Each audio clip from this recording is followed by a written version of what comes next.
ভাবি এরা কারা? ওই কালো জামা পরে আছে না, ওইটা সালমার হবু বর। হবু বর মানে? ও তোকে বলাই হয়নি, সামনে মাসে 10 তারিখে সালমার সাথে ওর বিয়ে বাজার করতে যাবে তো, তাই সালমাকে নিতে এসছি। ছেলেটা ভালো না দেখতে? কিরে কি ভাবছিস? ও কিছু না, ভালো দেখতে।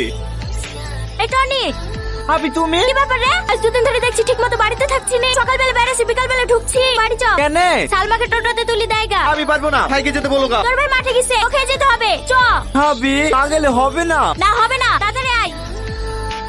চলে এসছি, এখানে নামতে হবে। না নামবো না। তোমার কি হয়েছে বলো তো? গাড়িতে আসতে আসতে এত করে কথা বলার চেষ্টা করনু, তাও একটা কথা বললে না। তুমি কি আমার উপর রাগ করেছো? এই টোটো কি হলো? কথার উত্তর দিছো না যে? বাস স্ট্যান্ড যাবে? হ্যাঁ যাবে। টনি, আমি কি অন্যায় করেছি তোমার কাছে? তাই তুমি আমার সাথে কথা বলছো না? আজ দুদিন ধরে দেখছি তুমি আমাকে এড়িয়ে এড়িয়ে চলছো। তুমি আমার সাথে কথা বলবো কিনা তাই বলো। দেখি আমার কাজ আছে। থাক, আমার ব্যাগ কাউকে বইতে হবে না।